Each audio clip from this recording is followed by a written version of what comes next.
자, 오늘은 이 재난의 목적이라는 제목으로 말씀을 나누려고 합니다.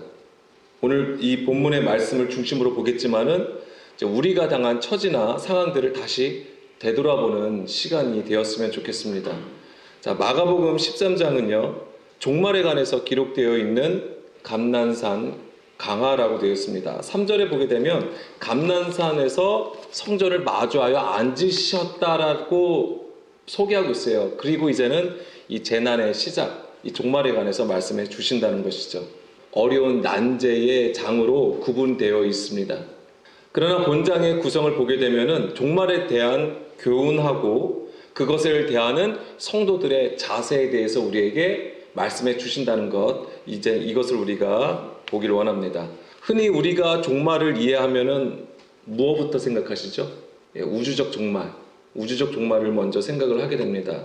그래서 종말의 때에 하나님께서 이제 세상을, 이 우주의 질서를 개편하신다고 보는 거예요. 지구의 모든 악, 이 세상의 모든 악을 멸하시고 예수 믿는 자들은 하나님께서 지키시고 보호하시고 그래서 구원하신다는 그런 내용으로 우리가 이해하고 있는 겁니다. 실제로 우리가 종말을 얘기할 때에 많이 나오는 게 무엇이죠?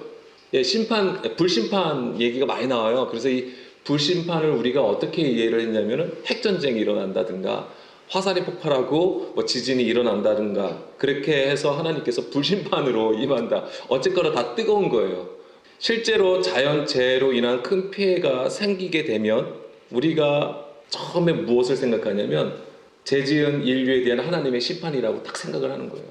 사실 세상에 일어나는 모든 일들은 우연은 없습니다. 모든 것이 다 하나님의 뜻 가운데 있는 것이고요. 하나님의 계획하시는 가운데 있는 것입니다. 다만 문제가 되는 것이 무엇이냐면 그런 문제들이 발생을 했을 때 우리가 어떤 자세로 취하는가에 문제가 생겨버려요. 그래서 피해를 입은 것에는 뭔가 문제가 있다라고 보는 거예요. 그래서 하나님이 그것을 때리시고 심판하신다. 반대로 피해가 없을 경우에는 문제가 없다라고 생각을 하는 거예요. 여기에는 어떤 것이 깔려 있냐면은 너는 죄인이고 나는 의인이라고 하는 거죠. 피해를 입은 지역은 뭔가 하나님을 믿지 않거나 우상을 숭배하거나, 그리고 우리는 피해가 없으니까는 뭔가 하나님을 잘 믿고 있구나, 이제 이런 식으로 생각하는 경향이 굉장히 많았다라고 하는 겁니다. 하나님 보실 때 하나님의 심판에서 지금 우리가 당장은 배제된 것처럼 보여지지만 사실 하나님 보시기에는 아무런 문제가 없을까요? 우리가 이런 것들을 또한 고민을 해야 하는 것이죠. 그리고 종말에 관해서 다미성교회가 교계와 한국 사회를 완전히 한번 뒤집은 사건이 있었습니다. 다미성교회가 시한부 종말론을 주장을 했던 거예요. 그래서 날짜를 정확하게 언급을 한 것이죠. 그 날짜가 정확하게 날짜를 언급하고 그날에 예수님께서 강림을 하시고 그 다음에 자기들은 휴거할 거라고 주장을 했던 겁니다. 이로 인해서 한국 사회가 엄청난 일들이 혼란이 막 일어났던 거예요. 실제 휴거는 일어나지 않았습니다. 휴거가 일어나지 않았어요. 어마어마했죠. 그 일들이 뉴스에도 막 나오고 아마 세계적으로도 아마 그것이 보도가 된 걸로 알고 있습니다. 자, 근데 그런 일들이 그때만 일어났을까요? 아닙니다. 이 시한부 종말론과 휴거를 내세워서 혼란을 야기시킨 일은 초대교회 때부터 있었어요. 초대교회 때 예수님을 본, 그 다음 예수님의 말씀을 들은 많은 이들이 물론 진리를 따라 걸어간 자들도 있었지만은 그렇지 않은 자들도 많았다고 하는 거예요. 자기가 예수라고 하는 자들이 있었고요. 그 다음에 예수님의 그 말씀을 오해하여서 자기 마음대로 풀고 해석하여서 전한 자들도 많았다라고 하는 거예요. 그때도 시한부 종말론을 주장했던 많은 사건들이 있었던 겁니다. 심하게는 자기가 예수라고 하는 자들도 있어요. 왜 이런 일이 일어날까요? 우리 가운데 왜 이런 일이 일어날까요?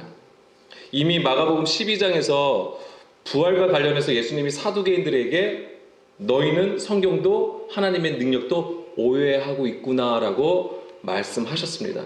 성경을 올바른 지식 없이 주변에 일어나는 일들과 연결을 하는 거예요.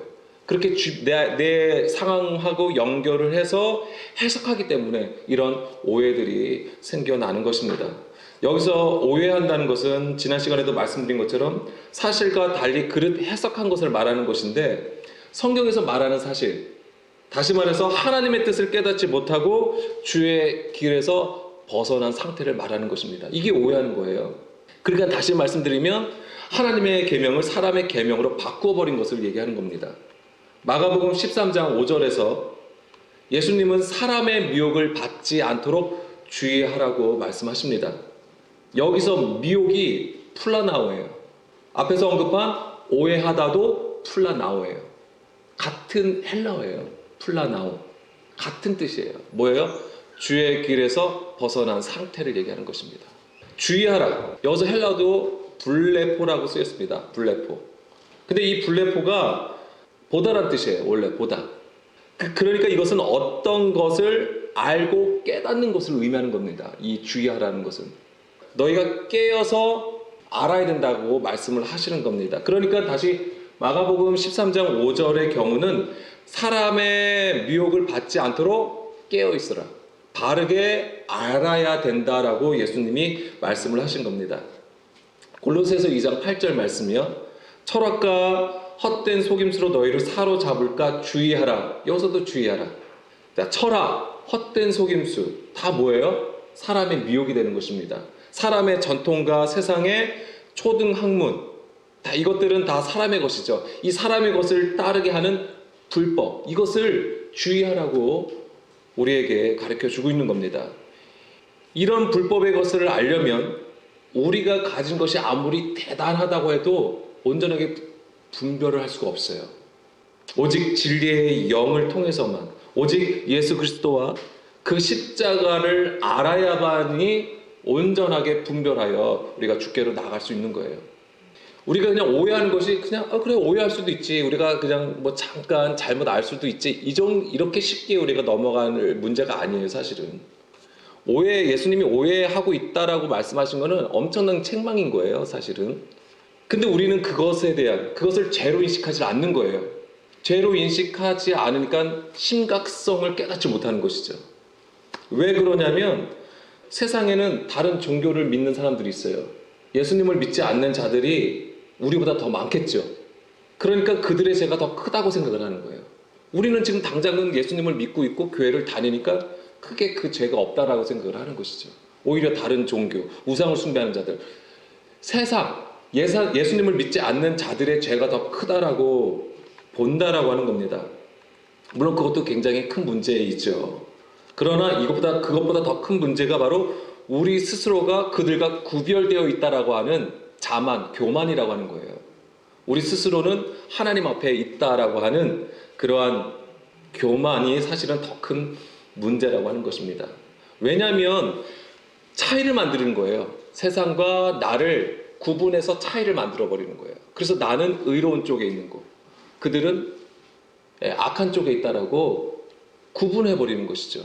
그게 이런 생각들이 그 당시의 유대교의 구조하고 똑같은 거예요. 예수님이 이 땅에 오셔서 유대인들을 그렇게 책망하신 게 바로 그것 때문인 거예요. 하나님을 사랑한다고 말은 하지만 사랑을 얘기하지만 진정으로 우리의 삶에서 이웃을 사랑하고 형제를 사랑하는 것이 없었다고 하는 것이죠. 왜? 사랑할 수가 없어요. 왜? 구분을 해버렸는데? 구분을 해버렸잖아요. 왜? 어떻게 해요? 중간에 막힌다. 자기들이 가진 그 하나님의 말씀을 가지고 해석하여서 중간에 막힌 담을 만들어서 그들과 나를 구분해버린 것이죠. 오늘날 우리가 차이를 만든 거 이거하고 같은 겁니다. 그러니까 바리새인 서기관들과 크게 다르지 않다라고 하는 겁니다. 근데 이런 감각이 없는 거예요. 심각하다는 생각을 전혀 안 하는 것입니다. 자, 이런 일들이 왜 벌어지냐면 바로 사람의 미혹 때문에 그렇습니다. 거짓 선지자, 거짓 교사들에 의해서 진리가 아닌 사람의 것으로 해석하고 또 그것을 가르치고 배우기 때문에 그렇게 오해가 되는 거예요. 성경을 잘 안다고 하는 자들이 오히려 성경을 오해하여 자기의 뜻을 세우는 경우가 많았다고 하는 겁니다. 저도 그런 사람 중에 하나일 수 있는 거예요. 그러니까 제 말을 막 믿으시면 안 돼요. 항상 말씀드리죠. 제가 여기서 증거를 해도 항상 우리가 구해야 되는 것은 성령님 앞에 구하셔야 되는 거예요. 진리의 기름 부음을 구하여서 자기가 그것을 어떻게 하는 거죠? 싸워가는 거예요. 저것이 맞나 틀린나를 감시하라고 말씀드리는 게 아니라 항상 그 말씀을 붙들고 내가 싸워 나가야지만이 우리가 주께로 가까이 나갈 수 있는 겁니다. 누구 따라가는 게 아니에요. 저 따라오는 게 아니에요. 우리 교회 목사님도 목사님 따라가는 게 아니에요. 오직 진리의 말씀을 따라가는 겁니다. 예수님을 따라가셔야 돼요. 우리 각자가. 그것을 절대 잃어버리면 안 됩니다. 그래서 누구나 말씀을 전하는 자는 누구나 가난한 심령이 되어서 진리의 영을 구해야 되는 겁니다. 저뿐만 아니라 여러분들도 진리의 영, 성령님을 구해야 되는 것입니다. 성경을 사사로이 풀지 않기 위해서 날마다 자기를 부인하는 그것이 있어야 되는 거예요. 그것이 회개예요. 그래서 우리가 날마다 회개하는 것이 필요한 것입니다.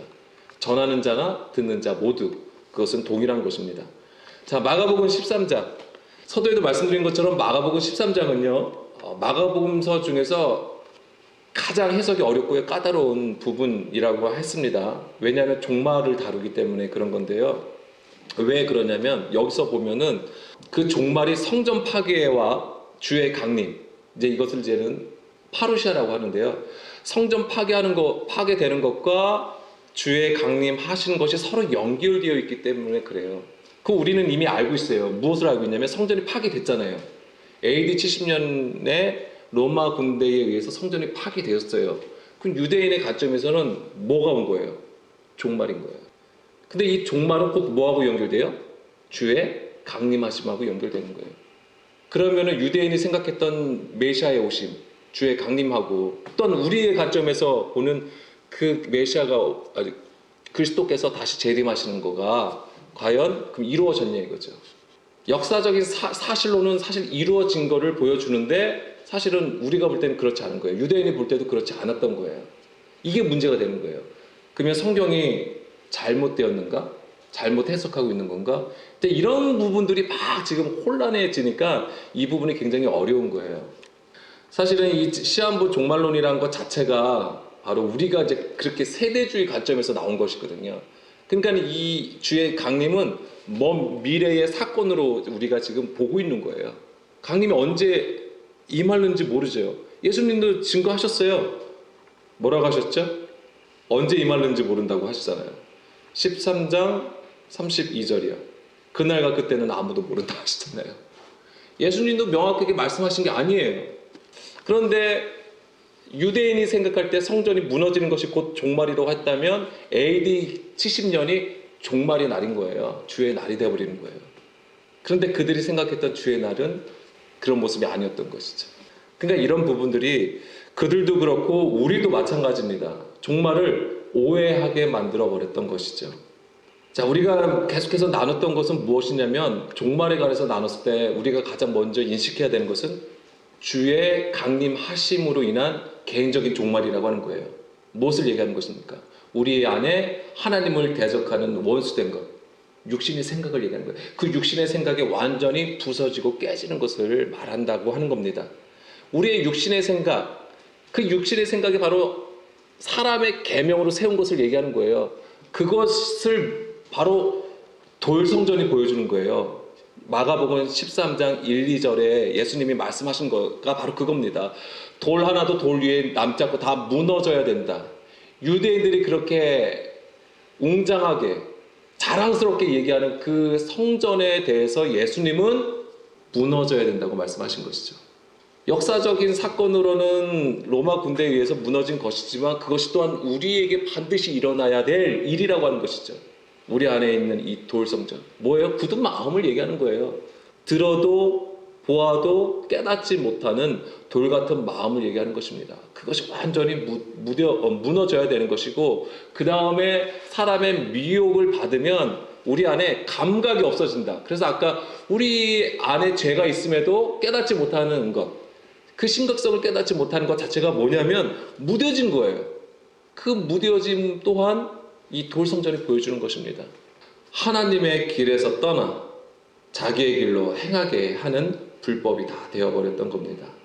자, 이 종말의 징조. 자, 이 종말의 징조에는 어떤 일이 일어나게 되냐면, 자, 13장 24절에서 27절 보게 되면, 해가 어두워지고 달이 빛을 내지 않고 별들이 하늘에서 떨어지고 하늘의 권능들이 흔들린다고 지금 적고 있습니다. 이런 것들도 우리가 어떻게 생각하냐면 자연 현상이나 재해를 통해서 이루어진다라고 해석을 하는 부분이잖아요. 사실 해가 어두워지고 달이 빛을 내지 않고 별들이 하늘에서 떨어진다는 게 다 뭐예요? 거짓 선지자들, 말씀을 가르치는 자들이 어떻게 되는 것이죠? 하나님의 진노 가운데에 있게 되는 것을 얘기하는 거예요. 떨어지는 걸 얘기하는 거예요. 심판이죠. 자, 성전이 무너지는 것이 곧 종말이라면 이미 실질적인 종말을 맞이했을 겁니다. 그러나 성경에서 가르쳐 주는 것은 그것이 아니라고 하는 거예요. 좀 전에도 말씀드린 것처럼 하나님께서 우리에게 우리의 종말을 말씀을 하신다고 하는 것이고요. 그래서 창세기 1장의 경우도 우주 창조를 얘기하는 것이지만, 그렇게 보여지는 것이지만 실질적으로는 바로 우리를 창조하시는 선한 하나님의 선한 일을 나타내신 거라고 말씀을 드렸습니다. 그러니까 종말론과 관련해서 하나 더 말씀을 드리면, already, not yet이라는 단어를 아실 거예요. 이미, 그러나 아직이라는 말인데요. 이것은 하나님 나라는 초림 예수님으로 이루어졌지만 아직 완성되지 않았다라고 하는 얘기예요. 그래서 하나님 나라는 예수님의 재림을 향하여 지금도 지향하여 나가고 있다는 개념입니다. 이것을 잘 들어보시면 어떤 거하고 같냐면, 자, 우리는 예수님을 믿으면 구원을 받았다라고 얘기를 합니다. 그런데 아까 그 말씀으로 얘기하자면 이 구원도 뭐예요? 완성을 향하여 지금 가고 있다라고 하는 거예요. 하나님 나라가 곧 영생이고 완성이라고 하는 거예요. 근데 이 구원이라는 것도 뭐냐면 예수 그리스도를 통하여서 우리에게 구원을 약속을 하신 거죠. 구원이 있다라고 보여주신 거예요. 증거예요. 팩트예요. 그런데 우리는 그걸 가지고, 그래, 구원이야, 내가 이미 받았다고 생각을 하는 거예요. 약속만 받은 거예요. 근데 그러나 아직이라고 하는 거예요. 완전한 대로 나아가지 못했다고 하는 거예요. 히브리서 4장 1절 말씀 볼게요. 자, 이 종말론에 관해서 제가 말씀을 드린 거예요. 우리가 어떠한 자세를 지금 취해야 되는지를 말씀을 드린 거예요. 히브리서 4장 1, 2절 말씀을 보게 되면, 우리가 구원의 약속을 받았어도 구원에 이르지 못할 수 있다라고 하는 겁니다. 그러면 이제는 달라지는 거예요. 사실은 분명히 예수 그리스도를 통하여서 우리가 구원받은 것은 맞지만, 지금 우리가 주의 길로 행하여 가고 있느냐, 이제 이거를 점검해야 되는 거예요. 근데 우리가 지금 성령을 가지고 있지만 많은 부분 지금 오해하고 있다라고 말씀을 드린 거잖아요. 그리고 그럼에도 불구하고 우리가 그거에 대한 심각성을 지금 깨닫지 못한다고 말씀을 드렸어요. 그럼 우리도 지금 이 경고의 말씀을 지금 1절과 2절의 말씀과 같은 거예요. 이 처지에 똑같이 놓여 있는 거예요. 약속은 받았지만 믿음과 결부시키지 아니함으로 그 안식에 들어가지 못할 수도 있다라고 하는 겁니다. 예수님을 믿으면 그냥 구원이 되는 게 아니라 예수님을 따라가는 순종의 삶이 반드시 있어야만 구원에 이룰 수 있다라고 하는 겁니다. 그걸 아셔야 돼요. 여기서 순종의 삶은 철저히 사람의 의를 배제시킨 거예요. 이걸 아셔야 돼요. 그냥 내가 예수님 말씀 듣고 그냥 이 말씀대로 행하는 게 아니라 철저하게 나를 부인하는 가운데에 우리의 의를 배제시키는 거예요. 하나님과 원수가 된 것이 없도록 하는 거예요. 그것이 샬롬이고 구원이고 안식이라고 하는 거예요. 하나님의 은혜에 우리의 중심을 두고 예수님을 따라가는 삶으로 반드시 나아가야 하는 것입니다. 제가 이제 가끔 말씀드렸던 것이, 우리는 예수님을 믿음으로써 구원을 받았다, 이것이 아니라고 말씀드렸어요. 뭐냐면 구원은 항상 진행형이라고 말씀드렸어요. 완료형이 아니라 진행형이다. 우리의 구원은 지금도 진행 중이라고 말씀을 드렸습니다. 그것이 바로 이런 개념이죠. 예수님의 말씀처럼 물과 성령으로 거듭나야 하나님 나라에 들어갈 수 있는 것이고요. 하나님의 말씀과 예수의 증거로 인내하여 반드시 이기는 자가 되어야지만이 하나님 나라를 소유한 자가 되는 것입니다. 환난에서 나오는 것, 이 재난에서 나올 수 있는 것, 이것은 오직 예수 그리스도의 피를 통해서만이 나올 수 있다라고 하는 거예요. 그래야지만이 우리가 오해하지 아니하고 그릇 행하지 아니하고 말씀을 따라가게 되어 있는 것이죠. 그 삶이 곧 구원이라고 하는 거예요. 그 삶이 곧 하나님 나라가 되는 것입니다.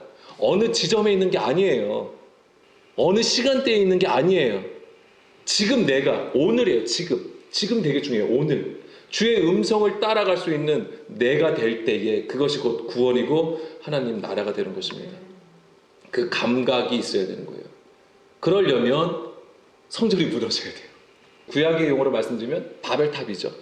우리가 쌓고자 하는 것들, 우리가 뭔가 행하여서 쌓은 바벨탑이 무너져야 되는 것입니다. 오늘 말씀 마가복음 13장으로 하면 돌성전이 반드시 무너져야 되는 것입니다. 그래서 마가복음 11장에서도 보면은 예수님이 예루살렘으로 들어가셔서 하신 일이 무엇이죠? 열매 없는 무화과 나무를 저주하셨죠. 그리고 성전을 청소하셨잖아요. 그 성전은 왜 그랬죠? 강도의 소굴이었기 때문에 그렇습니다. 성전의 기능을 해가지 못한 거예요. 처음에 성전을 왜 만드셨죠? 거기처럼 강도의 소굴이 아니라 기도하는 집으로 하나님께서 만드신 거예요.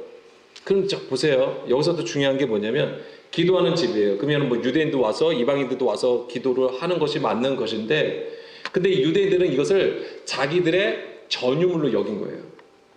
그래서 자기들만을 위한 공간으로 성전을 사용했던 것입니다. 그래서 하나님께 열심히 기도하고 제사를 드렸어요. 그런데 기도하는 것이 무엇입니까? 우리의 뜻을 하나님 앞에 알려드리는 게 기도인가요? 우리가 그냥 얘기를 하죠. 하나님과의 소통이다. 하나님과의 호흡이라고 얘기를 합니다. 근데 왜 소통하시려고 하세요? 왜 하나님과 왜 서로 왜 소통하려고 하죠? 내 뜻을 전해드리고 싶어서, 나의 연약함을, 물론 우리의 연약함도 하나님 앞에 말씀드리고 싶은 거죠. 근데 왜 기도를 해야 되냐면, 기도는 나의 소리를 하나님 앞에 들려드리는 게 아니고요, 하나님의 소리를 듣는 것이 기도예요. 다시 말씀드리면 하나님의 뜻을 아는 것이 기도라고 하는 거예요. 그래서 기도하는 집으로 세우신 거예요. 그게 기도였어요. 근데 그 기도를 지금 자기의 필요를 구하는 자기의 소리로 했던 것이죠. 그러니까 이 성전이 제 기능을 발휘하지 못했던 겁니다. 하나님의 뜻을 깨닫는 것이 기도인 것이죠. 근데 이것을 하지 못하고 강도의 소굴로 만들어 버린 것이고, 우상을 숭배하는 장소로 만들어 버렸던 것이죠. 그러니까 당연히 이것은 무너져야 했던 겁니다. 고린도전서 3장 16절에서 우리가 성전이 되는 것은 하나님의 영이 거할 때에 우리가 성전이 되는 겁니다. 그냥 우리가 교회고 우리가 성전이야 말뿐인 거예요. 정확하게는 하나님의 영, 하나님의 말씀을 우리 안에 새겨야지만이 그것이 성전이 되는 것입니다. 그러나 누구든지 하나님의 성전을 더럽히면 하나님이 그 사람을 멸하신다고 하셨잖아요. 하나님의 영이 아닌 다른 영, 다른 복음, 다른 예수를 우리 가운데 두게 되면 더러워지게 되는 거예요. 그러면 하나님 멸하시는 것이죠. 그것이 바로 무너지는 거예요. 예수님이 말씀하신 거하고 같은 거예요. 자, 마가복음 13장 3절. 자, 이거 하나 중요한 거 이것만 하고 이제 마무리하겠습니다. 여기서 보면은 재난이라는 얘기가 나옵니다. 그러니까 3절부터 이 재난의 징조에 대해서 적고 있는 건데요. 8절 보게 되면 민족이 민족을, 나라가 나라를 대적하고 일어나겠고 곳곳에 지진이 있으며 기근이 있으리니 이는 재난의 시작이라. 자, 3절부터 이제는 재난에 대해서 말씀을 하시는데, 이 재난이 오딘이라는 헬라어가 쓰였습니다. 오딘. 자, 근데 이게 뭔 얘기냐면, 자, 고통, 재난이라는 뜻이 있어요. 근데 원래는 고통 중에서도 어떤 고통을 얘기하냐면 해산의 고통을 얘기하는 거예요. 자, 이게 되게 중요합니다. 여기서 이제 중요한 개념이에요. 뭐냐면, 고통을 우리가 재난하면 우리가 먼저 자연재해나 우리 주변에서 일어나는 불행한 일을 먼저 떠올리는 건데, 여기서 말하는 재난은 해산에 수고하는 고통을 얘기하는 거예요. 이 얘기는 무슨 얘기냐면 재난의 목적이 무엇이냐 이거죠. 재난의 목적은 왜 해산하죠? 아들을 낳기 위해서요. 그러니까 이 재난이 있는 것은 아들을 세우기 위한 하나님의 뜻이라고 하는 거예요. 이제 이 관점을 가지고 우리가 재난을 봐야 된다고 하는 거예요. 하나님의 심판은, 자, 이것이 우리가 이 재난을 일어나는 것이 하나님의 심판으로 보는 경향이 있는데, 이 하나님의 심판은 우리의 죄에 대한 어떤 책임을 묻는 것도 있습니다만 그것이 끝이 아니라고 말씀드렸어요. 심판으로 끝나는 게 아니에요. 반드시 책망하시고 훈계하심이 있지만 그것은 예수 그리스도 안에서 온전한 회복을 위한 하나님의 뜻이라고 하는 거예요. 회복을 위한 거예요. 우리에게 새 생명을 주시기 위한. 그래서 하나님께서 심판하시는 목적은 우리를 살리시려는 하나님의 사랑이 있다라고 하는 겁니다. 그래서 지금 이 8절에 보면 이것이 다 재난의 시작이래요. 뭐죠? 아들을 낳는 과정이라고 하는 거예요, 이게. 이 위에 5절부터 볼게요. 잠깐, 이거 하고 마칠게요. 보세요. 예수께서 이르시되 너희가 사람의 미혹을 받지 않도록 주의하라라고 했고요. 많은 사람이 내 이름으로 와서 이르되 내가 그러하여 많은 사람을 미혹하리라. 난리와 난리의 소문을 들을 때에 두려워하지 말라. 이런 일이 있어야 하되 아직 끝은 아니니라. 민족이 민족을 나라가 나라를 대적하여 일어나겠고 곳곳에 지진이 있으며 기근이 있으리니 이는 재난의 시작이라. 우리가 이거 어떻게 보죠?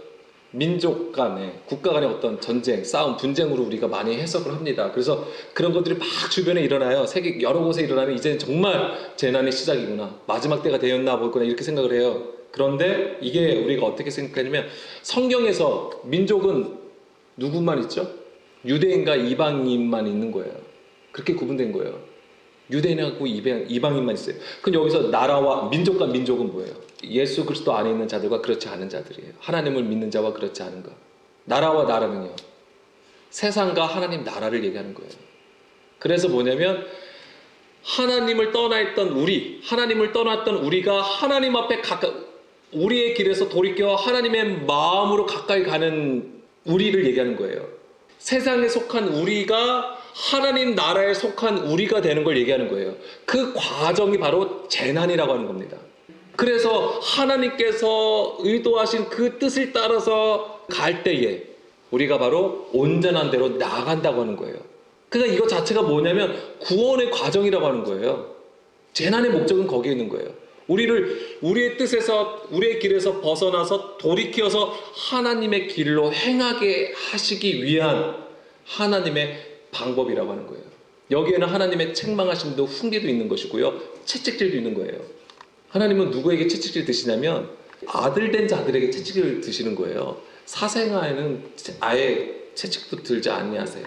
히브리서 12장 5절 8절 말씀이잖아요.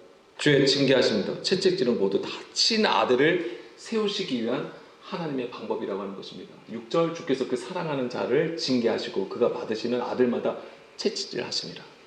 우리의 출발은 혼돈과 공허예요. 흑암이에요. 땅의 구조가 그렇습니다. 그런데 하나님은 우리가 땅에 속한 자가 아닌 하늘에 속한 자가 되기를 원하시는 거예요. 그래서 우리에게 시험하시고 재난을 주시고 환난이 있게 하시는 겁니다. 그것을 반드시 우리가 보아야지만이 이기는 자로 설 수 있는 겁니다. 자, 정리하겠습니다. 다시 말씀드리면 우리가 우리 안에 겉사람이 있는 거예요. 옛사람이 있는 것이고 율법 조문이 있는 거예요. 그것에서 떠나서 새 사람, 속사람, 새 예루살렘으로 세워지기 위해서 하나님은 우리 가운데에 재난이라는, 환난이라는 장치를 두신 거예요. 그런데 이것을 우리가 능히 이길 수 있는 것은 예수 그리스도를 통해서 이길 수 있다고 하는 거예요. 그래서 예수님을 우리 가운데 보내주신 거죠. 바로 그 말씀이에요. 말씀이 육신이 된 우리 가운데 오신 예수 그리스도를 통해서만이 우리가 능히 이 환난을 이겨나갈 수 있는 겁니다.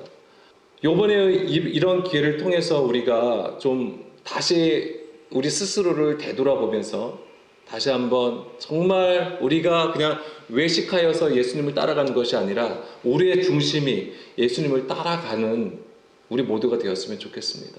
그리고 또한 주변을 더 살피고요, 그 다음에 정말 그 말씀을 따라 실천하는 우리 모두가 되었으면 좋겠습니다.